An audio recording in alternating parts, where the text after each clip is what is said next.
नमस्कार, स्वागत है आपका बिहार समाचार में। इस वीडियो में हम बात करेंगे बिहार की अब तक की सभी बड़ी खबरों के बारे में। सभी खबरें आपके काम की और सिलेक्टेड हैं। तो आज की बड़ी खबरों पर बात करने से पहले आपसे एक छोटी सी अनुरोध है कि इस वीडियो को एक प्यारा सा लाइक अवश्य कर दीजिएगा। आपका एक लाइक करना ही हमारी मेहनत का फल होता है। तो चलिए शुरुआत करते हैं आज की पहली बड़ी खबर से।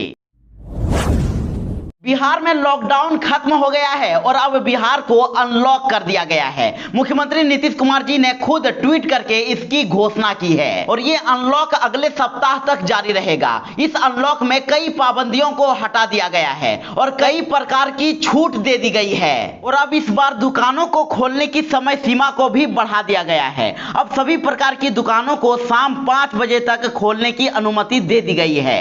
अब इसे शाम 5 बजे तक खोला जा सकता है। तो वहीं अब बिहार में नाइट कर्फ्यू शाम 7 बजे से 5 बजे तक जारी रहेगा और इस बार सरकारी कार्यालयों के साथ ही निजी कार्यालयों को भी 50% उपस्थिति के साथ खोल दिया गया है और इस बार निजी वाहनों के चलने की अनुमति भी दे दी गई है। तो वहीं बिहार में अभी सभी कोचिंग संस्थान, स्कूल, कॉलेज बंद ही रहेंगे, लेकिन ऑनलाइन शिक्षण कार्य किए जा सकते हैं और इस बार भी cinema hall, shopping mall, club, swimming pool, stadium, gym, park आदि को बंद ही रखा गया है और लॉकडाउन को खत्म करने की सूचना खुद नीतीश कुमार ने दी है। उन्होंने ट्वीट करके लिखा है कि लॉकडाउन से कोरोना संक्रमण में कमी आई है, अतः लॉकडाउन खत्म करते हुए शाम 7 बजे से सुबह 5 बजे तक नाइट कर्फ्यू जारी रहेगा। 50% उपस्थिति के साथ सरकारी एवं निजी कार्यालय 4 बजे अपराह्न तक खुले रहेंगे। दुकान खुलने की अवधि अब 5 बजे अपराह्न तक बढ़ेगी और इसके साथ ही उन्होंने कहा कि इस बार ऑनलाइन शिक्षण कार्य किए जा सकेंगे। निजी वाहन चलने की अनुमति रहेगी और यह व्यवस्था अगले 1 सप्ताह तक रहेगी और अभी भी भीड़ भाड़ वाले जगहों से बचने की आवश्यकता है। प्रधानमंत्री नरेंद्र मोदी ने कर दिया बड़ा ऐलान, अब सभी देशवासियों को मुफ्त में लगेगी कोरोना वैक्सीन। जी हां, प्रधानमंत्री नरेंद्र मोदी ने टीकाकरण अभियान को लेकर एक बड़ा ऐलान किया है, जिसके तहत 21 जून से अब 18 वर्ष से ऊपर के लोगों को मुफ्त में टीका लगाया जाएगा।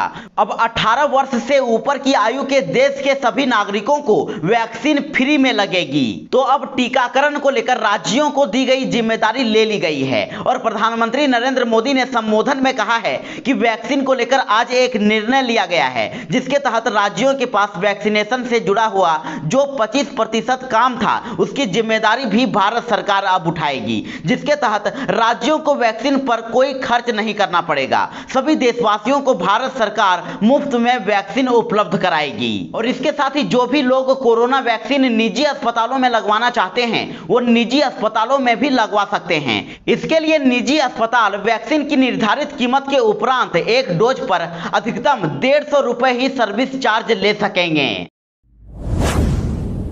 देश में अब गरीब परिवारों को दिवाली तक मिलेगा मुफ्त में अनाज। पीएम नरेंद्र मोदी ने कहा कि वैक्सीन पर भ्रम न पालें। जी हां, बड़ी खबर है कि प्रधानमंत्री नरेंद्र मोदी ने गरीबों के लिए एक और बड़ा ऐलान कर दिया है। प्रधानमंत्री नरेंद्र मोदी ने कहा है कि अब गरीबों को दिवाली तक मुफ्त में अनाज दिया जाएगा। सरकार किसी भी परिवार को भूखे नहीं सोने देगी। प्रधानमंत्री नरेंद्र मोदी ने कहा कि अब 80 करोड़ देशवासियों को सरकार की तरफ से मुफ्त में अनाज मिलेगा।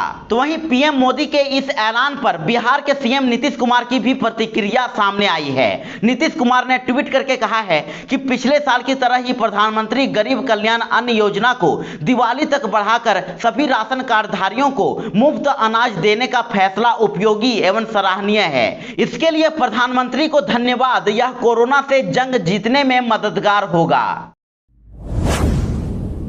तेज प्रताप यादव ने पीएम मोदी के संबोधन को बताया बकवास और कहा कि चुपचाप देशवासियों से माफी मांगिए। जी हां, कोरोना की दूसरी लहर को लेकर प्रधानमंत्री नरेंद्र मोदी ने देशवासियों के लिए कई बड़ी घोषणाएं की है।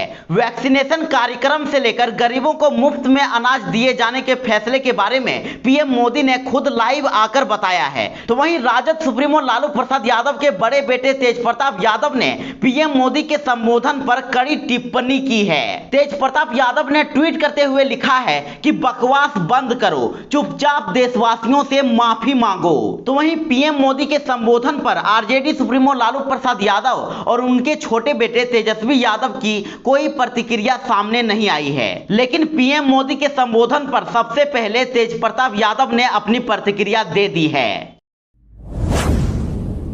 सितंबर में जारी हो सकता है बिहार में पंचायत चुनाव का शेड्यूल, ईवीएम मंगाने की शुरू हुई तैयारी।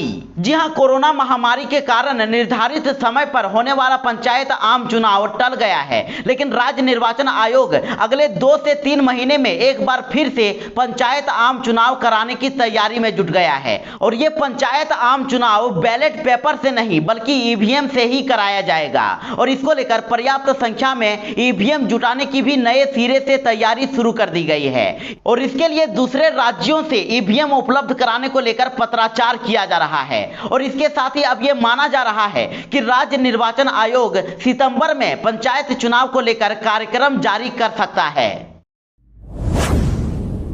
बिहार के सीएम नीतीश कुमार के खिलाफ खुलकर सामने आए टुन्ना जी पांडे, लालू यादव से कर दी तुलना। जी हां, अपने बयानों की वजह से बीजेपी से निकाले गए एमएलसी टुन्ना जी पांडे अब मुख्यमंत्री नीतीश कुमार के खिलाफ खुलकर सामने आ गए हैं। आपको बता दें कि टुन्ना जी पांडे ने कुछ दिन पहले नीतीश कुमार को परिस्थितियों का सीएम बताते हुए उनके जेल जाने तक की बात कह दी थी, तो उन्होंने फिर से अपनी बात को दोहराया है। और टुन्ना जी पांडे ने ट्विटर पर नीतीश कुमार की तुलना लालू यादव से करते हुए कहा है कि राजद सुप्रीमो घोटाले के आरोप में जेल गए तो सीएम क्यों नहीं जा सकते। उन्होंने कहा कि साथियों, जब चारा घोटाले में लालू जी पर आरोप लग सकता है और वह जेल जा सकते हैं, तो क्या यह नीतीश कुमार दूध के धुले हुए हैं कि जितना भी पाप करेंगे, घोटाला करेंगे और वह बच जाएंगे। और इसके पहले बिना नाम लिए टुन्ना जी पांडे ने कहा कि टुन्ना जी पांडे वो परिवार है जिसने राजनीति फायदे के लिए अपनी मां बहन को चौखट से पार नहीं करवाई, अपने चेहरे पर ही चुनाव लड़ा। और अगर है हिम्मत तो आइए किसी भी विधानसभा में फरिया लीजिए, आप भी निर्दलीय, मैं भी निर्दलीय, तो पता चल जाएगा कि किसकी कितनी औकात है। तो वहीं अगली बड़ी खबर है कि अब जनरल टिकट के लिए रेल यात्रियों को नहीं करनी होगी मारामारी, मशीन से खुद निकाल सकेंगे टिकट। जी हां, अब जनरल टिकट के लिए अब रेल यात्रियों को लाइन में लगकर अधिक समय तक प्रतीक्षा नहीं करनी होगी। मुजफ्फरपुर जंक्शन पर जल्द ही यात्री खुद मशीन से जनरल टिकट निकालकर ट्रेन से यात्रा कर सकेंगे। और इसके लिए जंक्शन पर जल्द ही 4 ऑटोमेटिक टिकट वेंडिंग मशीन कार्य करनी शुरू कर देगी। और रेलवे की ओर से मुजफ्फरपुर जंक्शन को मशीनें उपलब्ध करा दी गई है। तो वहीं आपको बता दें कि ये मशीनें एटीएम की तरह ही काम करेगा। यात्री को मशीन पर अपने गंतव्य स्टेशन, रूट आदि की जानकारी के बाद किराए की राशि डालनी होगी और इसके बाद कुछ ही पलों में यात्री को टिकट उपलब्ध करा दी जाएगी, मशीन से टिकट निकल जाएगी। बिहार में अब नहीं बचेंगे शराबी और धंधेबाज, टोल फ्री नंबर पर शिकायत करते ही 24 घंटों में होगी कार्रवाई। जी हां, बिहार में अब शराब पीने और बेचने वालों का बचना मुश्किल होने वाला है। दरअसल इनके खिलाफ कोई भी शिकायत अब पुलिस अधिकारी दबाकर नहीं बैठ सकेंगे। शराब के मामलों में शिकायत करना भी अब आसान हो जाएगा। अब घर बैठे ही एक टोल फ्री नंबर पर शिकायत करते ही पुलिस विभाग सक्रिय हो जाएगा और ऐसी हर शिकायत पर 24 घंटे के अंदर कार्रवाई करना थानेदार की मजबूरी होगी। और अगर समय पर कार्रवाई नहीं हो सकी तो थानेदार के साथ ही एसडीपीओ तक पर कार्रवाई शुरू हो जाएगी। तो अब बिहार में शराब से जुड़ी हुई कोई भी शिकायत टोल फ्री नंबर 15545 पर की जा सकेगी। बिहार में कोरोना की रफ्तार पर लगा ब्रेक, 24 घंटों में मिले सिर्फ 762 नए संक्रमित। जी हां, बिहार में कोरोना संक्रमण को लेकर एक राहत भरी खबर है। बिहार में अब कोरोना की रफ्तार थम गई है। स्वास्थ्य विभाग द्वारा जारी ताजा आंकड़े के मुताबिक पिछले 24 घंटों में 1,113 सैंपलों की जांच की गई है और जिनमें से मात्र 762 नए संक्रमितों की पहचान की गई है। तो वहीं पिछले 24 घंटों में 43 और लोगों की मौत हो गई है और जिसके बाद राज्य में महामारी से मरने वालों की कुल संख्या बढ़कर 5,424 हो गई है। तो वहीं आपको बता दें कि राज्य के 2 जिलों जहानाबाद और शेखपुरा में एक भी नए कोरोना संक्रमित नहीं मिले हैं। तो वहीं 11 जिलों में 10 से भी कम नए कोरोना संक्रमितों की पहचान हुई है और सबसे कम मात्रा 1 मरीज अरवल में मिला है। पटना में वैक्सीन की पहली डोज ले चुके 10,000 लोगों को खोजने में जुटी है टास्क फोर्स। जी हां, पटना जिले में 10,000 ऐसे लोग हैं जिन्होंने कोरोना से बचाव के लिए पहला टीका तो लिया है, लेकिन दूसरा डोज लेने की जब बारी आई तो उनके द्वारा दिए गए मोबाइल नंबर पर संपर्क नहीं हो पा रहा है और कई लोगों का मोबाइल नंबर ही अंकित नहीं है। तो अब ऐसे लोगों को दूसरी डोज देने के लिए जिला प्रशासन की ओर से खोजबीन शुरू कर दी गई है और इस काम में अब टास्क फोर्स की मदद ली जा रही है। नीतीश कुमार ने कर दिया बड़ा ऐलान, अब बिहार में बिजली चोरी रोकने के लिए बनेगा विशेष कैडर। जी हां, बिहार में अब बिजली चोरी पर अंकुश लगाने के लिए विशेष कैडर बनेगा और यह कैडर विद्युत निरीक्षणालय के तहत काम करेगा और इस कैडर के कर्मी बिजली कंपनी के बदले ऊर्जा विभाग के अधीन काम करेंगे। तो वहीं कैडर बनाने की तैयारी विभागीय स्तर पर की जा चुकी है और जल्द ही कैबिनेट के समक्ष इसका प्रस्ताव ले जाया जाएगा। आपको बता दें कि विभागीय अधिकारियों के अनुसार कैडर में हर जिले में एक विशेष इकाई काम करेगी और इस विशेष इकाई के मुख्य अधिकारी अधीक्षण अभियंता होंगे और उनके अधीन कार्यपालक अभियंता, सहायक अभियंता और कनीय अभियंता होंगे और इंजीनियरों के अलावा चतुर्थ वर्गीय कर्मी और डेटा एंट्री ऑपरेटर भी होंगे और इन सभी पदों को मिलाकर राज्य भर में 300 से अधिक लोगों की बहाली की जा सकती है और नाम के अनुसार कैडर का काम भी होगा। उद्योग मंत्री शाहनवाज हुसैन का बड़ा ऐलान, बिहार सरकार जल्द बनाएगी टेक्सटाइल और leather policy, 5 mini food park भी खुलेंगे। जी हां, उद्योग मंत्री सैयद शाहनवाज हुसैन ने कहा है कि केंद्र और राज्य सरकार के बीच तालमेल से ऐसा माहौल बन रहा है कि बिहार में उद्यमियों की दिलचस्पी तेजी से बढ़ी है और सोमवार को बिहार एवं कृषि आधारित उद्योग की संभावनाएं विषय पर सूचना प्रशासन मंत्रालय भारत सरकार के रीजनल आउटरीच ब्यूरो द्वारा आयोजित वेबिनार में उद्योग मंत्री ने कहा कि उनका विभाग इथेनॉल और ऑक्सीजन उत्पादन पॉलिसी के बाद बहुत जल्द टेक्सटाइल और लेदर पॉलिसी लाने की तैयारी में है। उन्होंने कहा कि किशनगंज का पांजीपाड़ा चमड़ा उद्योग का गढ़ है और यहां से बेहतरीन चमड़ा देश विदेश तक जाता है और उसी के पास लेदर प्रोसेसिंग यूनिटों का हब बनाने की कार्य योजना पर तेजी से काम चल रहा है और कहा कि कई बड़ी कंपनियां बिहार आने के लिए प्रस्ताव दे चुकी है और कई कंपनियों के प्रस्ताव आ रहे हैं और इसी के साथ ही उन्होंने कहा कि मुजफ्फरपुर के मोतिहारी में 400 करोड़ के मेगा फूड पार्क के बाद अब 5 मिनी फूड पार्क भी बिहार को मिलना तय हो गया है।